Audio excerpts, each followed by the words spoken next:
authority, but the chair. Mr. Homan. You work for me. I'm a taxpayer. I'm a taxpayer. You work for me. Zero tolerance was interpreted as the policy that separated children from their If I get arrested for DUI and I have a young child in the car, I'm going to be separated. When I was a police officer in New York and I arrested a father for domestic violence, I separated that father Mr. from his Homan, family. with all due respect, legal asylees are not charged with any crime. When you're into the country illegally, it's violation 8 United States Code 1325. Seeking asylum is legal. If you want to seek asylum, you go through the port of entry, do it the legal way. All right, I'm back on the mic. You know, sometimes I upload videos because I think that my audience can really learn something. But there's times where I decide to jump on, and this is one of them. Trump has just appointed his new Border Czar, Tom Homan, and that's a major clue as to where his administration is going to be going. This is a serious man.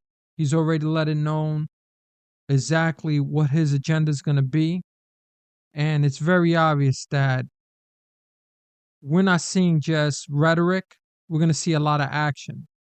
So let's take a look at a couple of clips and try to learn a little bit about who Mr. Homan is and what we think is going to happen when he takes that appointment and addresses the problem on the U.S. border. Let's take a look. Well, Democrats are already preparing to push back on former President Trump's planned migrant deportation program. Massachusetts Governor Maura Healey is already declaring that her state will not comply.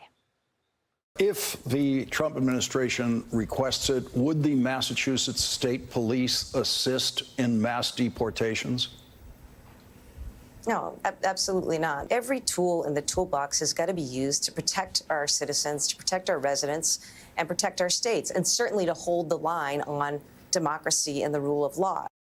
But the president-elect's newly named Border Czar Tom Homan says he won't be stopped by sanctuary cities or states. Watch.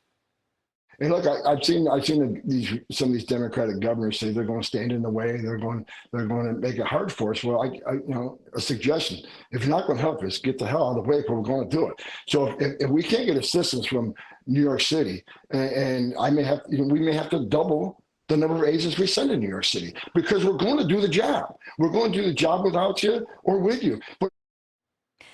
And Homan defended the president-elect's deportation plan, saying that it puts our national security first. President Trump has made it clear we will prioritize public safety threats and national security threats first. If you're in the country illegally, you shouldn't feel comfortable. Absolutely not. I won't feel comfortable if I'm in the country illegally. You shouldn't be comfortable either, because when you enter this country illegally, you have committed a crime. You are a criminal, and you're not off the table. I love that, Steve. There's been a big comfort that illegal entrants have enjoyed for quite some time now. The whole point is you shouldn't be comfortable. I mean, isn't it amazing just to see that, just the transformation, you know, that attitude, rather than the sort of nonsense we've had for 4 years. Just a quick point on the attitude of these Democrat governors. What Orwellian doublespeak there from the governor of Massachusetts? She's like, we're going to protect our people. Excuse me, you have people who are illegally here, they shouldn't be in the first place, violent criminals, assaulting, in some cases murdering American citizens, and she's going to protect the criminals? It's just absolutely extraordinary. And that's what's been happening for 4 years. We talked about this last week, Harris, that indeed, where was the protection? Where was that strength during the last 4 years when our American citizens have been under attack? Well, and I would add to that, Emily, where was the compunction to use it if it even existed in the first place? I mean, where was the intestinal fortitude to look at the southern border? And by the way, we don't talk enough about the northern border, but to look at how porous our entry points on our country have been throughout this administration. Where was the intestinal fortitude to say, no, enough. We're going to do this the right way. We want legal immigrants in this country. I just don't know. It's like she lost her voice, Kamala Harris. I'm not sure, but she was in charge.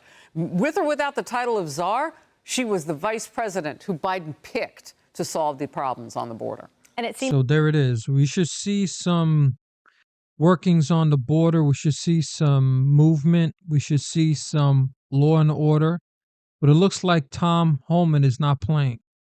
I think he's the correct man for the job. And I think that he is a necessary person who has the type of personality that's needed.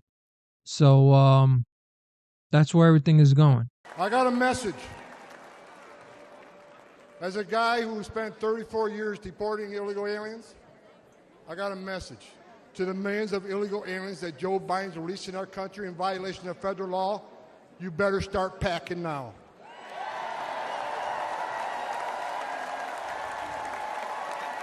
You're damn right. Because you're going home. I got another message to the criminal cartels in Mexico. You smuggle enough fentanyl across this country to kill 148,000 young Americans. You have killed more Americans than every terrorist organization in the world combined. And that's when President Trump gets back in office. He's going to designate you a terrorist organization, and he's going to wipe you off the face of the earth. You're done. You're done.